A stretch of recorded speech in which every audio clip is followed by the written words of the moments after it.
And I think that one of the things we got to think about as a people is we have to get past this idea of feeling that because somebody's talented, that makes them automatically a successful Black person, or that we should applaud the talent and ignore everything else. Like, I think that when you look at the way hip hop influences the thinking of so many young people, I see young people out here, they get the same tattoos as rappers. They speak the way the rappers speak. They dress the way the rappers dress.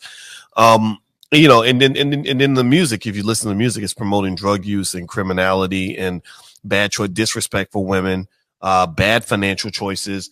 And so it shouldn't surprise you that so many Black Americans are failing. And in fact, I saw an interesting video. My friend Raheem Shabazz, who lives in Atlanta, who made a documentary called Elementary Genocide, shared a video where there was a Nigerian woman who said that, she claimed that every Nigerian family, now this obviously isn't every family, of course, but she said, in her view, she said every Nigerian family has a talk with their kids before they come to America. And they tell them, stay away from Black Americans. Stay away from Black Americans. All that's going to happen is a Black American man will get you pregnant and abandon the baby. They get wrapped up in drugs. They get wrapped up in all this negativity and this terrible stuff. And it's going to get you killed or get you arrested or ruin your life.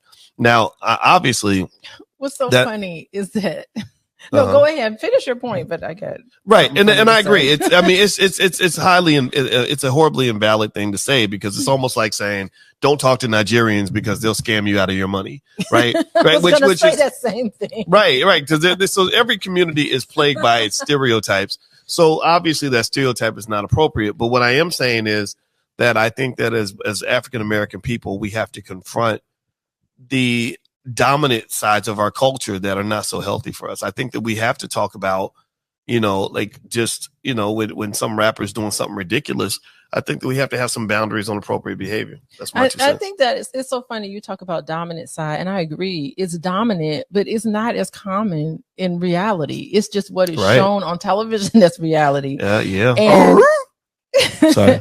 And it's just hilarious. And sometimes, like when I lived in Florida, there was a lot of different types of Black people. And it's hilarious because I was talking to one of my Jamaican friends, and there was a car that rode by. No. And it had like a Jamaican flag in it. And there was another car that I think it had like even a Nigerian flag. And she told me, she said, they put those flags in their car to let everybody know that they're not African American, because you don't know the difference by looking at them. And what are you serious? Yeah, that's what she told me. And I said, that's crazy. I said, girl, for real? She said, yeah, that's why they do it.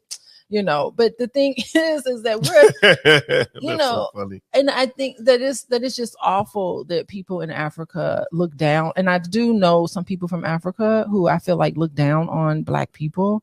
And what they don't understand is that we're attached at the hip. Right.